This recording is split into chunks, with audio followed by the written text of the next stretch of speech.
Hello, everyone. Welcome to Authenticity the Hard Way. I am your host, Asha Salika, and we are starting off season number 2. And but before we get into that, look, I have no idea what I'm doing right now. My daughter bought me this podcast studio thing with a microphone and the microphone stand and this live sound card thingy with all these knobs on it, and got it hooked to the Chromebook and the headphones, and I don't know what I'm doing. I've been sitting over here turning knobs and pushing buttons for I don't know how long, just trying to figure out how to do this. Um, it is definitely a work in progress because I'm progressing. And so we had to step it up a little bit. So bear with me. If you hear some background noise, it's people outside. Um, and but I finally decided, you know what, I don't know. We're just gonna do this. And if it turned out right, it turned out right. If it doesn't, y'all won't know because I will delete it. But anyway, welcome to my podcast, y'all. If you've been with me before during season 1, I want to welcome you back and thank you for joining me. If you are first timers, thank you so much for taking the time to spend with me in this journey of experience. And that is what Authenticity the Hard Way is all about. I've been sharing my experiences, good, bad, indifferent, to show how it is through our experiences that we reach our highest and most authentic version of ourselves. And wow, what a journey. My last episode was in October, I believe. So this is now March. Oh, happy spring equinox. I'm so excited. Just on a side note, so spring equinox technically is the beginning of the new year. I've done a lot of research on this, and back in the day, March, spring equinox, started the new year. But down through the years, it was changed by the government for political reasons. However, I am grateful for spring equinox because it never really made sense to me why we would start the new year when everything was dormant in nature. All the animals are hibernating. Trees have lost all their leaves or in a dormant state, and it's cold.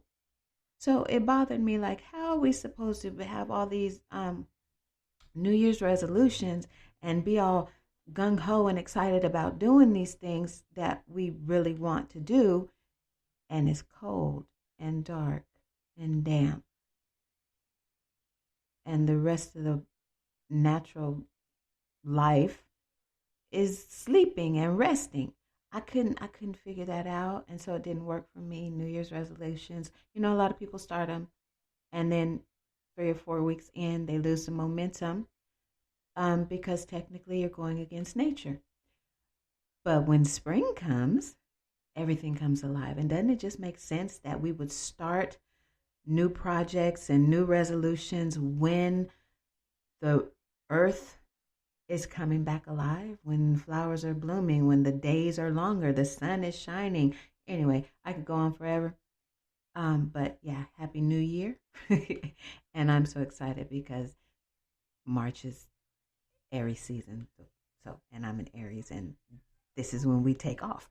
And we'll visit that a little bit later. But anyway, so my last episode, let me see, November, December, January, February, March. So 5 or 6 months ago, when um, we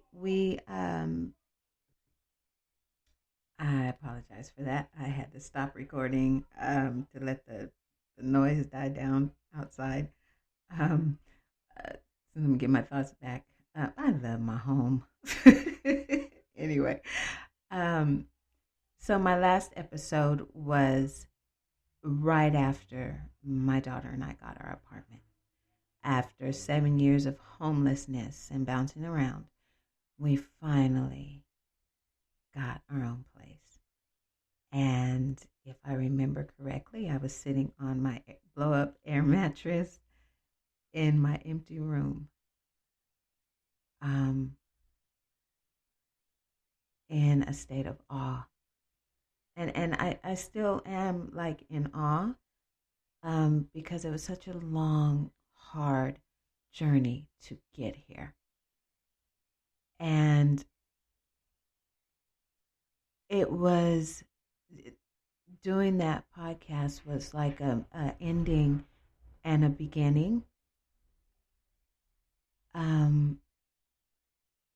because I did it. I did it. Through all of the trials and tribulations and heartache and loss and fear, anguish, I held on to the belief that I could do it, that I could reunite my family. And I did it. And I thought that, for so long, when you hold on to something for so long, it just becomes a part of you. And things line themselves up in alignment with that goal or with that desire based on your intention of its fulfillment. And as I was doing the podcast, I'm trying to remember, but I'm not sure if I probably teared up a little bit. But afterwards, I remember sitting on the air mattress and I cried because I made it. I actually made it. And doing the podcast itself was a manifestation of a goal. So to have those two components, having my own home, my own room, my own space, and moving further into the realm of my creativity with this podcast, there's no words that can adequately describe the emotions that I was feeling. And then I stopped doing the podcast. Like it was a need for me to pull back and reassess. And that's why now we're starting season 2, because I'm at a totally different place. These months that in between my last episode and this one, these months have been so full of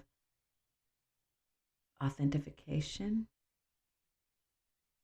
elevation, pruning, I guess you could say.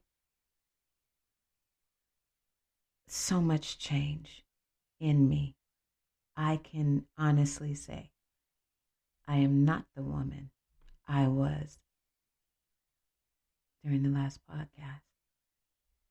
And so kind of leading me, bringing up, it being spring, one thing that I have learned through my experiences from, I guess, I was 9, 10, 11, 12 years old Oh, and by the way, I'm going to be 52 this month. Wow. Anyway, stay focused. Um, I learned about my seasons. We all have our seasons, and I learned that, and perhaps it's the same with everyone. I don't know. I can't speak for everyone. I can only speak for myself. I learned that my life cycles directly with the cycle of nature. So when we signed our rental agreement to move in here, we were coming out of summer, moving into fall. For me, my life accelerates and decelerates just like the seasons. So we came out of August with a lot of movement, a lot of change, a lot of action taking place because we were trying to figure out how I could get from Hemet to San Bernardino and help my daughter during the last trimester of her pregnancy. And my job is out here, but I was in Hemet, and so things just were moving so fast. And lo and behold, one thing aligned itself with the other, and we got this apartment. And so when we moved in, it was the close during my time of transitioning from all of the action of summer to the kind of closing down into fall, where everything just begins to settle down. And I move into a season of reflection and introspection, and going into winter, then I'm really closed off, just like I spoke earlier. Just like when nature moves into fall, we start seeing the leaves falling off the trees, and it starts getting colder, the days get shorter, and then we move into winter and everything is just dormant. And so it was during that period of dormancy where I learned that even though I now had a home with my name on the paper, right? This is my home. Gas bills and my electric bills in my name. Like this is a real thing in my life. I'm stable, I'm secure. I have a home. I have a good job. I was placed in a wonderful school with wonderful coworkers, taking care of medically fragile children. And lo and behold, I realized that I was still operating in survival mode without cause, except for the fact that I had been in survival mode for so long that it became a part of who I was. It became entrenched in my psyche. How can I express this? I had no logical reason to still be afraid of losing my home, because I was paying for it. Me and my daughter, we paying the rent. But almost on a daily basis, I would catch myself clenching and fearful that one day I was going to wake up and we'd have to leave. I didn't unpack my suitcase that was in my closet until December. well after my granddaughter was born. She was born at the end of November. And it was my daughter who said, you can unpack now.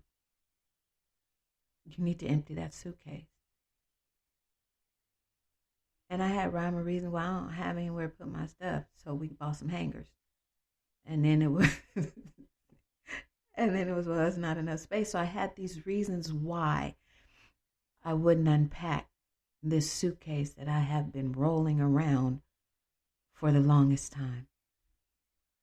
My backpacks, I still had all my backpack was my filing cabinet, so to speak, and I had all these papers and all this stuff in backpacks in my closet.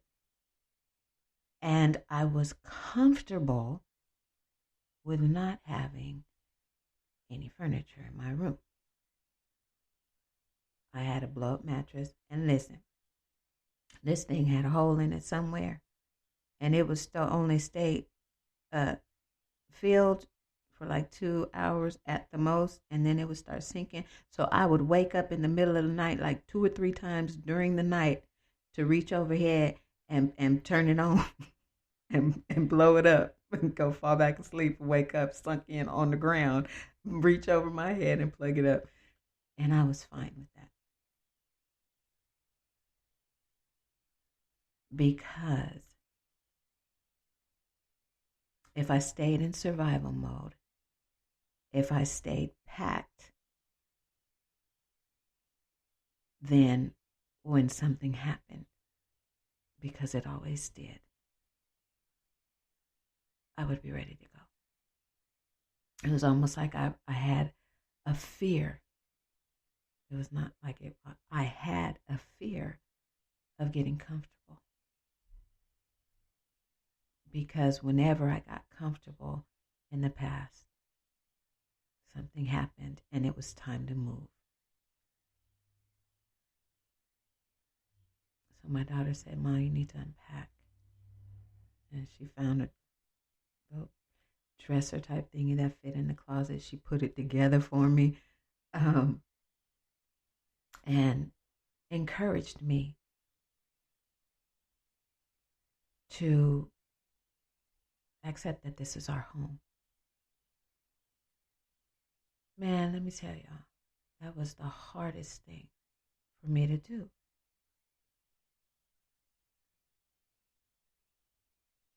It was like, literally, I had to force myself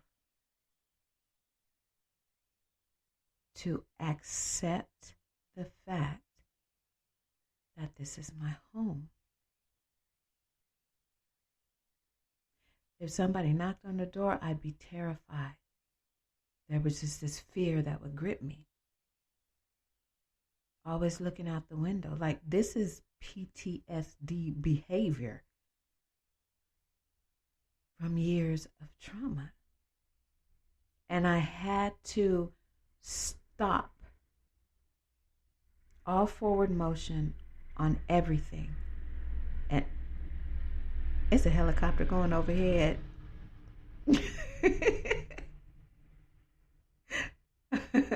I love it. Like, right? It's a helicopter going overhead. This is my home. I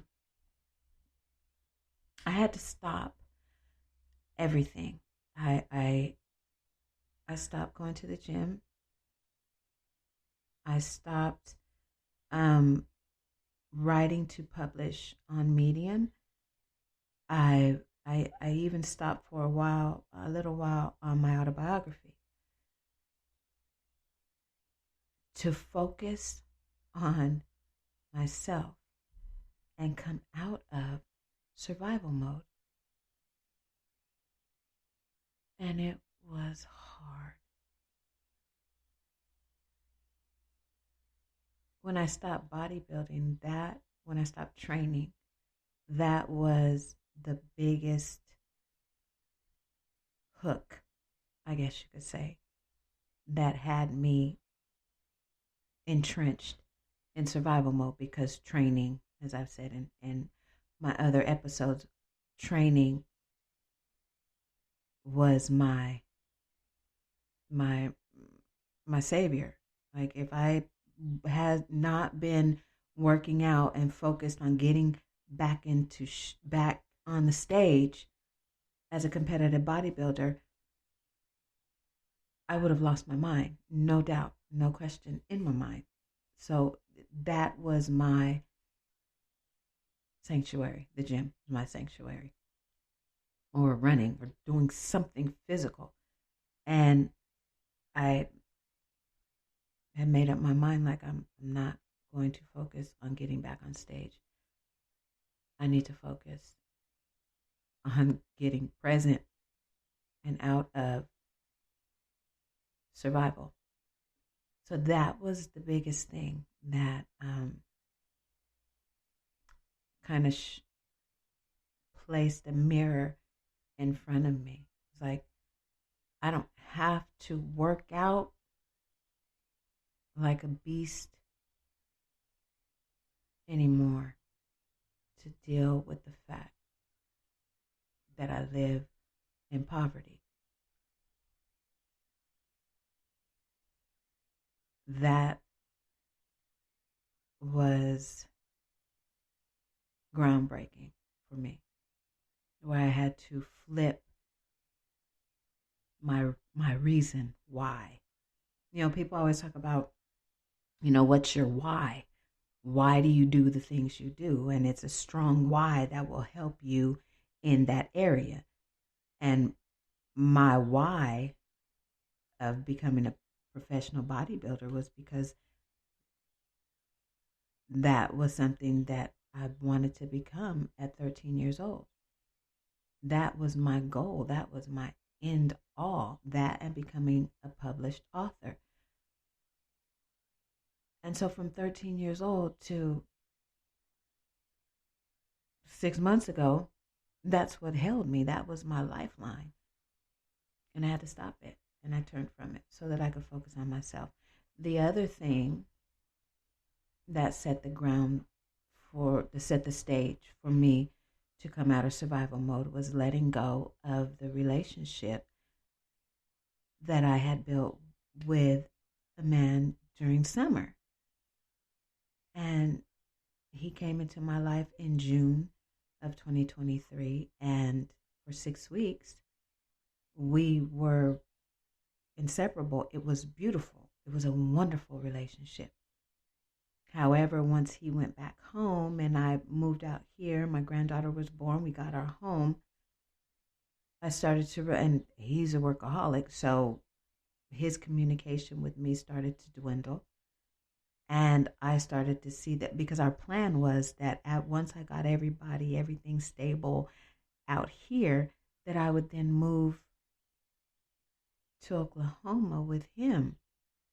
But the more I started laying this foundation here with my daughter and my granddaughter, and the blessing that my youngest son and my middle son were able to get an apartment right across the way from us,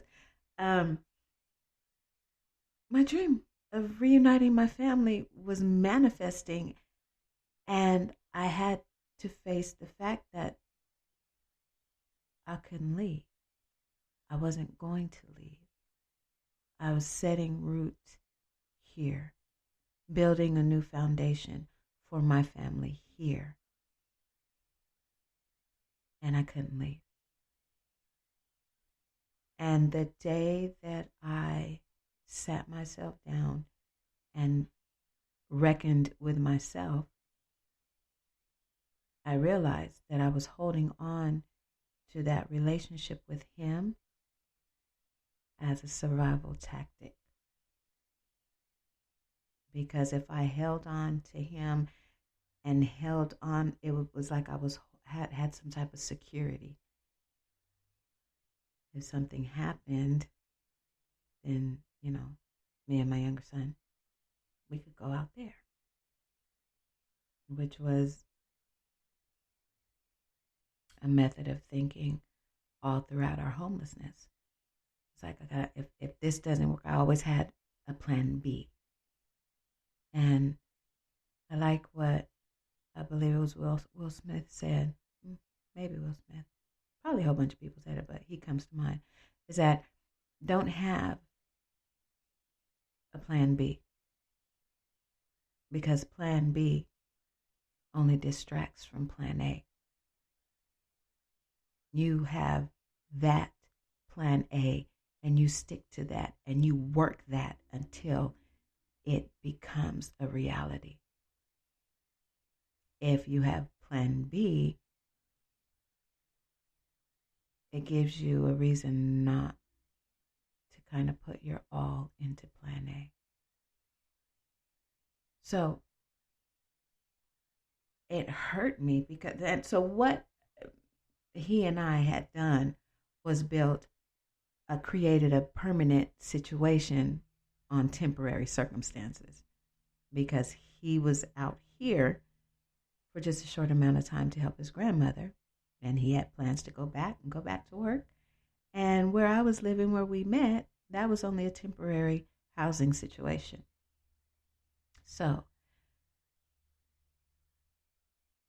I made the decision to let that relationship go because it was needed. It wasn't going to work. I could have held on to it. I would have drove myself crazy. And the day I broke the relationship off was another step out of survival mode. And so with the bodybuilding put aside and the ending of that relationship, I began to focus on being present in my new home. And I had to figure out what to do. So what I'm trying to get at is that I had to get into my own head and create a method to get myself out of survival mode. I would get up, I walk down the hall, and I touch the walls. This is mine. Just rub my head. It may sound funny. It's for a lot of stuff I did. It was very funny. I still do it. But it was a trying to rewire my mind into this present reality of realness. I walked down the hallway, rubbed my hand across the wall, and said, "This is my wall." I go in the kitchen, pull a pot out of the cabinet, put it on the stove. This is my pot on my stove. Open the refrigerator, get my food out, make dinner for my family. Sometimes I walk past my daughter's room. Sometimes I did it several times a day. "Baby girl, we did it. This is our home." "Yep, Mom, we did it."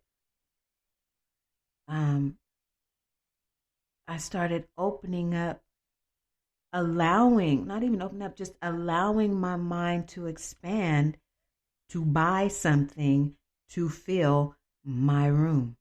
And the first thing I kept saying that I want a desk. I need a desk. It needs to go right there. Before I even I was laying still on the blow up mattress with the leak, telling my daughter I want a desk, go right there. And in a bookshelf. And some plants. Like, "Mama, you don't want to get a bed?" But still, even in that, like, no, I was cool. Just, keep pushing the button and let it fill up.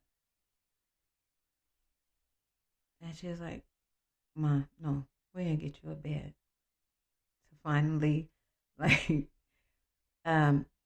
started getting cold on the floor. It started getting real cold on that floor. Because I wake up, the air would go out the mattress, and I wake up on that ice cold floor. I had a little space heater, but it was cold in here.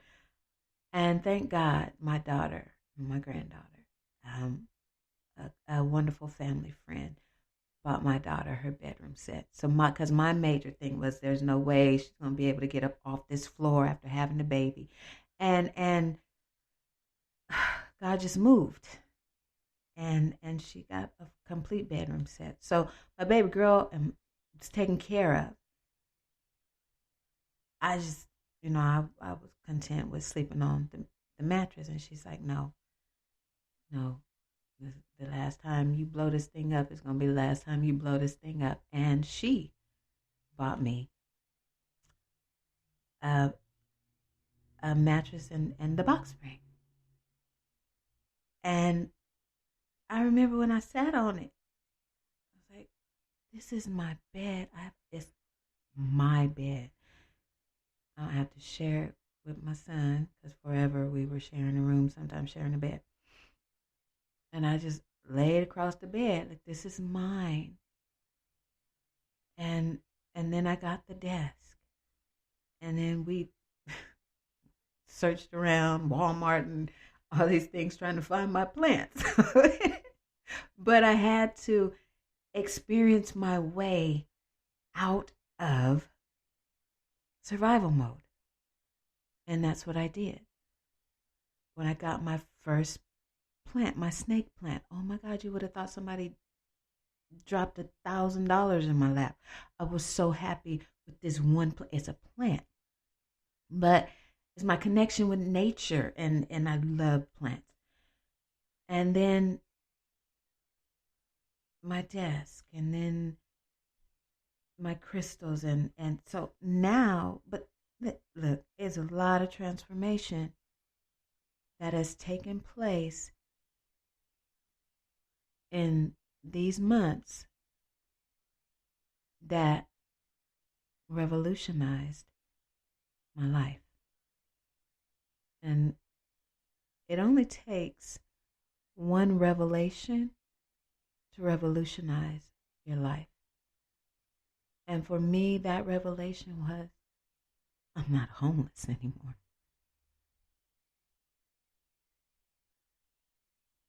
Totally changed me. But I had to go through the hard work of facing my trauma. And that's the hardest thing that we have to do in order to grow, in order to evolve, in order to reach the next version of ourselves. We have to go through the hard stuff. And that's why this podcast is called Authenticity the Hard Way.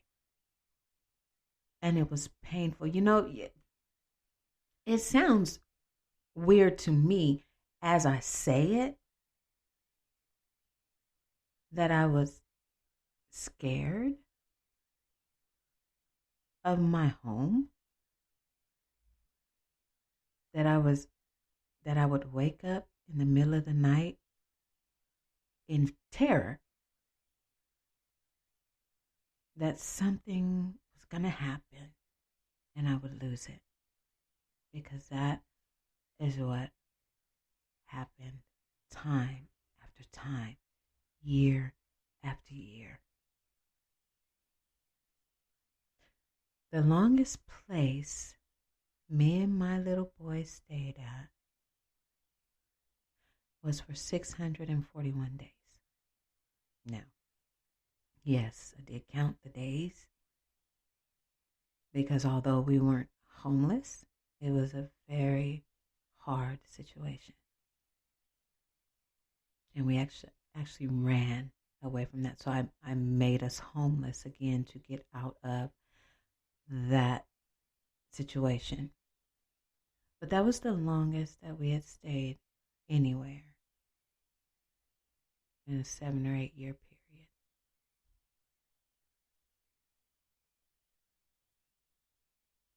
And then was homeless again. You don't understand the depth of traumatic situations like that until you're out of it and you're forced to see it. Now, I could have got in here and just been like, yeah, this is my home, and just start buying stuff and not dealt with the fact that it's my home. In other words, I could have been on autopilot and just kept living my life the way it was. just in my home. And honestly, what I think that just came to me is like I could have just stayed in survival mode. But I honestly believe that had I done that, I would have attracted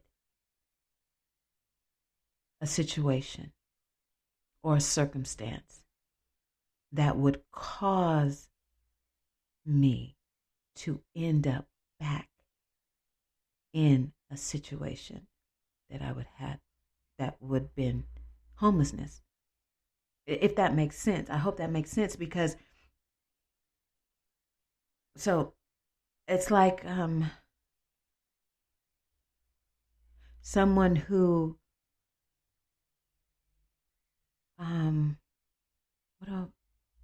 what's coming to me? Give me a minute.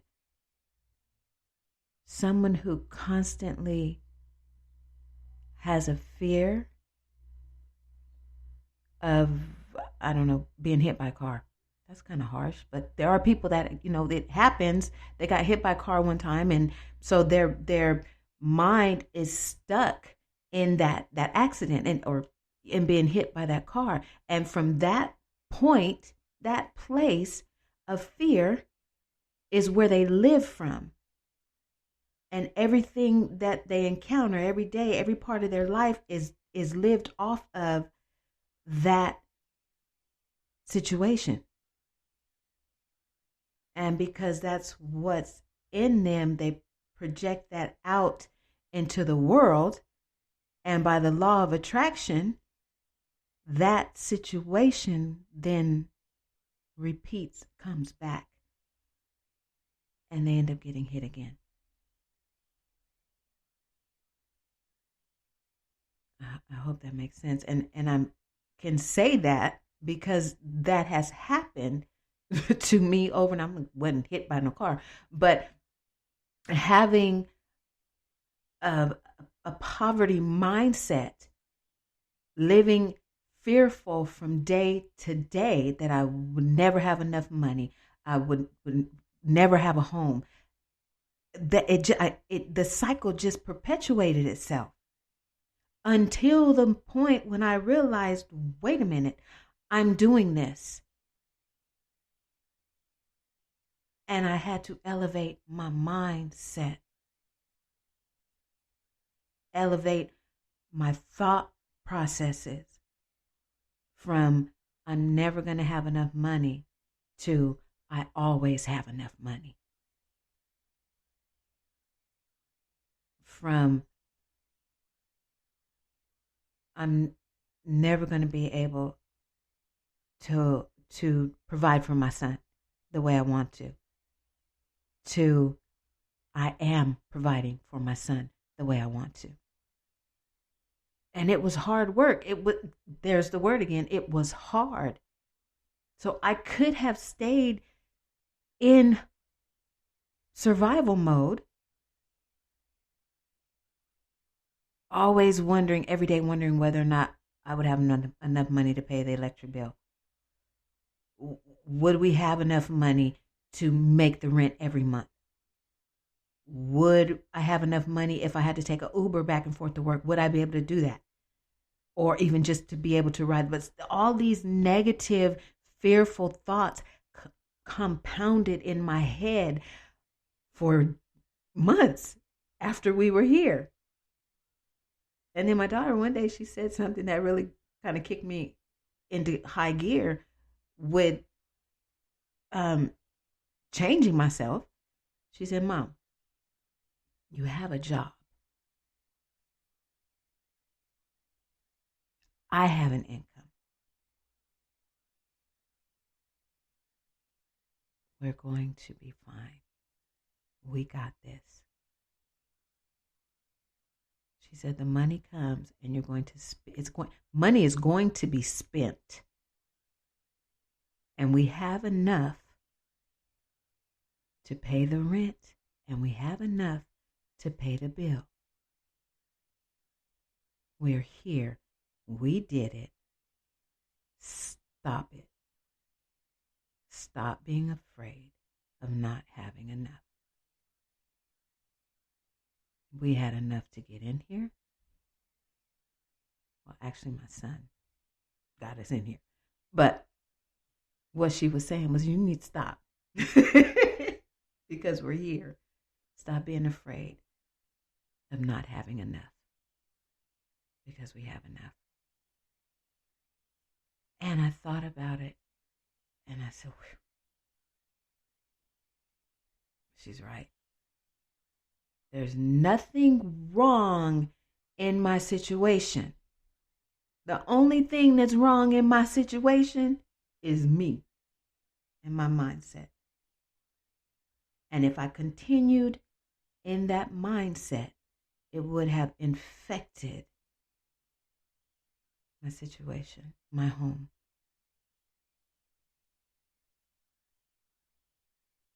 And I would have attracted the very thing that I feared the most. That's Job.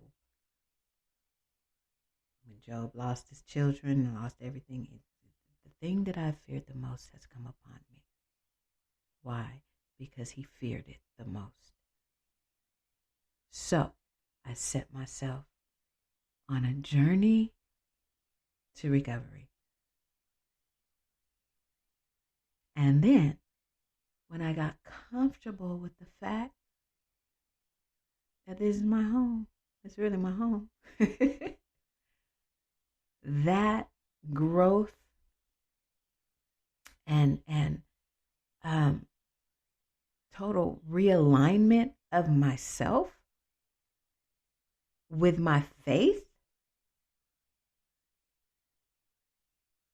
led me into a place of recreation. I remember I was having my morning communion and meditation time, and Spirit spoke to me and said, it is now time for recreation. And I was like, well, what does that mean? And it was simple. You let go of everything that was.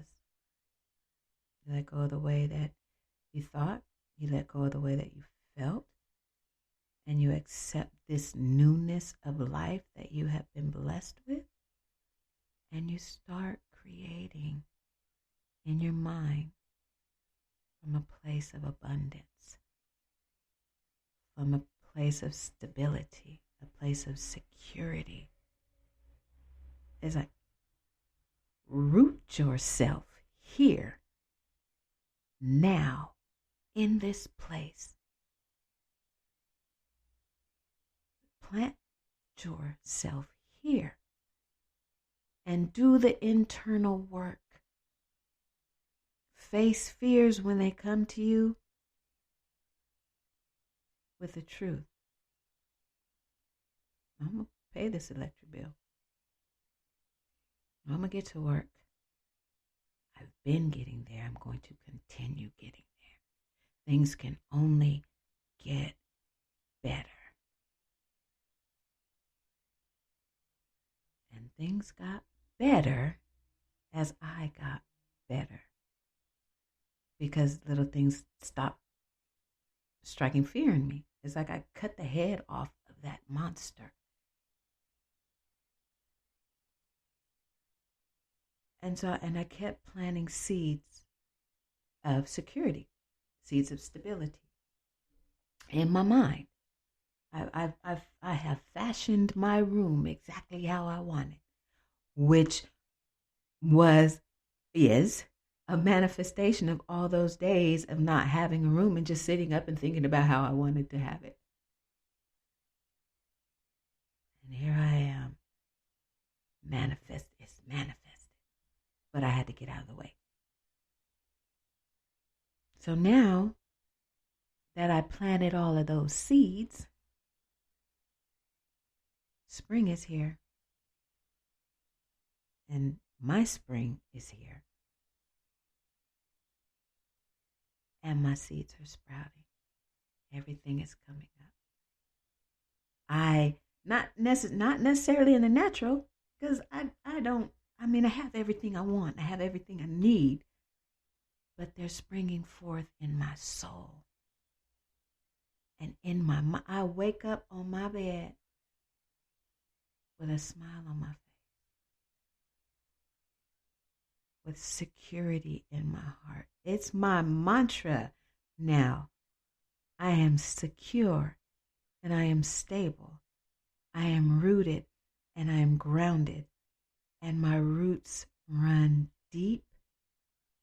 And it is time for me to bloom. I say it every morning. And I'm living from a totally different place now. Totally different place now. And that's not to say like we living in Wonderland. No, we got stuff going on here. Like we got some. I mean, our apartment is wonderful. It's ours, but it needs some work. We've had some structural issues with the apartment. We've had some issues pop up with different things. But we're looking at those things like, all right, it'll be taken care of. Not, oh my God, I'm about to die. What am I going to do? Oh, woe is me. I'm going to crawl back into this hole. Because, darkness is gone. And I'm walking in the light. Why am I walking in the light? How am I walking in the light? Because I am full of light.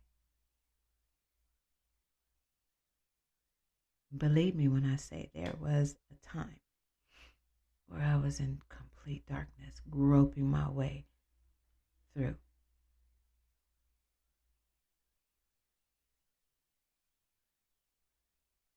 But I sought authenticity. I refused to stay where I was. And every experience that I experienced got me closer and closer to this version of myself, which at this season, at this appointed time right now, is my highest version. I can say that with pride, with confidence, because this is the highest version of myself, because I'm looking back and I can see the different versions of myself and they just go downward. But every experience that I have had has been a stepping stone. And that's what this human journey is. Like, because we are spiritual beings having a human experience. And those experiences are stepping stones. And it's our choice whether those stepping stones lead us forward and upward, or backwards and downward, or stuck in one spot on one stone. It's our choice. And I have chosen to allow my experiences to lead me forward and upward. And that is my encouragement for you today.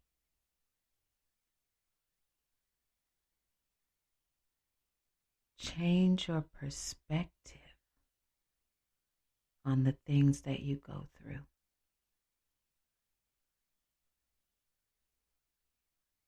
Hard times come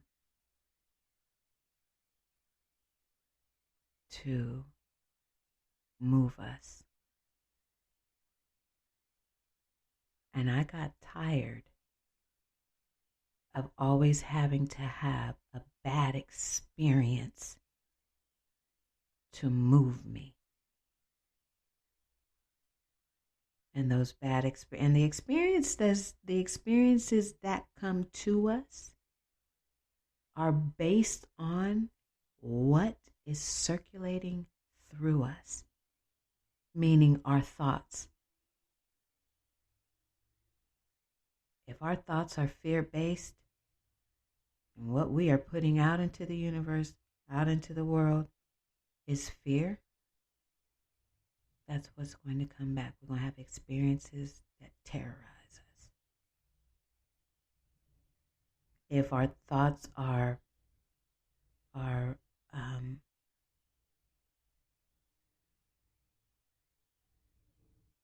poorly or poverty mindset, like I'm never going to have this, I'm never going to get this, then you're never going to have it and you're never going to get it. Situations will come every time you get something. Before you get to unwrap it or into something, it's just going to be gone. Because that's what you're projecting out into the world. I heard a saying, I should probably start writing these people down so that I can give credit where credit is due. But I heard someone say that God, or the universe, whichever you choose, doesn't give us what we want. He or it gives us what we are, which is the law of attraction. So whatever you're putting out in the world is what you're going to get back.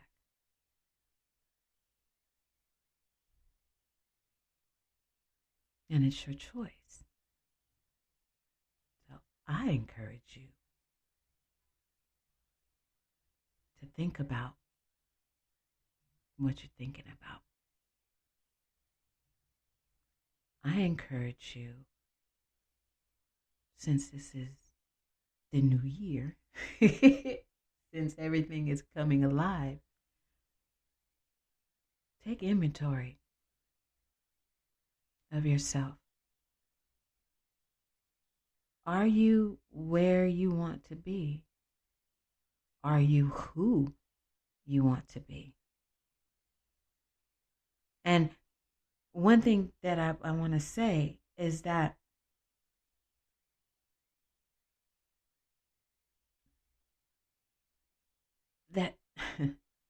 having stuff, so for me to have all these things in my room that I have always wanted, that to me does not signal to me that I'm prosperous. I hope that makes sense. It's not the things that I have, because I've been without for so long, and I learned how to become better without stuff. So I'm a minimalist. As you know, I'm not surviving off of. It's not the stuff that I have that makes me feel this secure, that makes me feel this abundant. It's what I've cultivated inside. It's my mentality. It's my spirituality. It's my heart space that's clean and fresh. It has nothing to do with my plants. I love my plants. They bring joy in my room. But it's not the plants. It's not this microphone that I'm looking at. It's that my mind is clear. And I have the sense enough to know that it's not this microphone or that plant that has gotten me here. Is my willingness to change, to evolve, to become better. So take inventory of yourself. Outside of all of your materialistic stuff. Are you driving a top-notch car but cannot stand to look at yourself in the mirror? If someone says good morning, are you that person to say, well, what's good about it? Or can you say good morning and actually mean a good morning to that person that you don't know?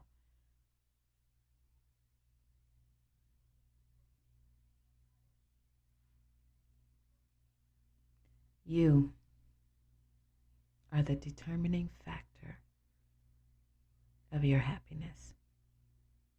You are the determining factor of your prosperity and your abundance. if I can say this now, if I lost everything, I'm happy. I would be happy because I know that if I lost it, there's a reason that it needed to be lost. And it's not something that I manifested for myself, because I know the laws of the universe and I know the nature of God, my Father. I am here where I am now in this space because I fought the fight to get here. Because I went through the harshness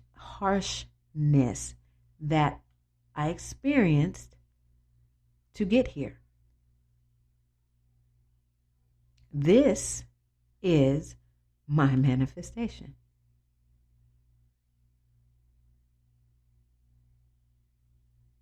It's a lot of hard work, y'all. And it's not easy. Not easy at all.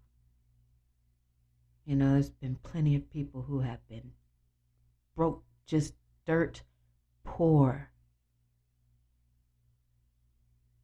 but had a dream, had a vision for themselves, and they put their entire being into that vision and turned their lives around. People do it all the time, but all people don't do it all the time. And it's a choice. It's definitely a choice. Choose higher today. Now, I said this before and I'll say it again. If you have gotten to the point in your life where you have everything that you want and you are content with how you are right now and you have reached the highest version that you, the height of the version you want to have, and you are content with yourself, congratulations, and I am proud of you. But your work is not done. Because if you did that, and you're that person, and you are there, you should share how you did it with someone else. It's your experiences that could help someone get that for themselves as well. And that's why I speak. That's why I write. Is because my experiences, I experienced them to get here, but I also experienced them to help you.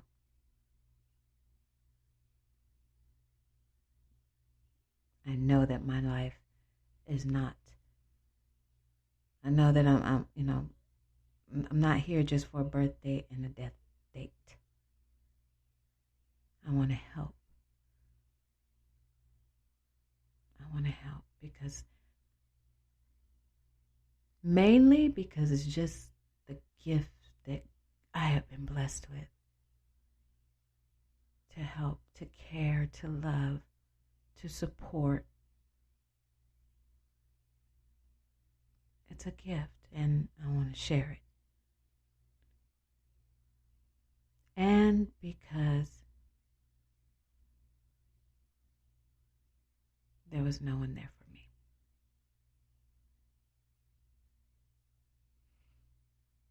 There were people strategically placed in my journey to give me a bed to sleep on or open their door to me or help me.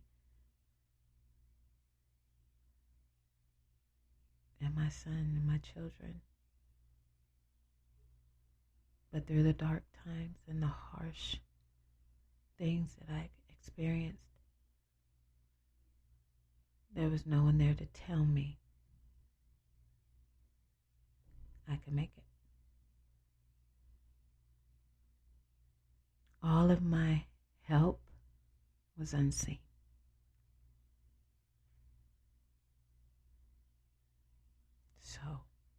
through your dark times, I'm here. You can see me. Let my voice be a guiding light for you. You can do it. But you got to be willing to do it the hard way. Thank you so much for spending your time with me. I am so grateful for this opportunity to speak. I'm blessed. And so are you. And we just be blessed together and just keep getting blessed. That's not a word, but it is right now. So listen. And last season's episodes, I talked about my website, but the website is no longer up. I took it down because things just kind of got out of hand, and I was kind of spread too thin. So right now it's just Authenticity the Hard Way, the podcast. I'm looking to start doing a YouTube channel and do all of that, whatever that means, to have the camera on my face, because I have a lot of people say, is it a video? Can I see it? No, it's not a video yet. But yeah, so don't look. If you're listening to the season number 1, no website. I do write on for medium.com, and you can read my stuff there. And of course, follow me. I'm on all podcast stations except for Apple. I haven't evolved to Apple yet. I'm working on it. Listen, I don't know what time of the day it is for you. But I hope that this time that we spent together has uplifted you and encouraged you and made your day a little bit better. Until next time, stay blessed and think about what you're thinking about and come on up a little higher.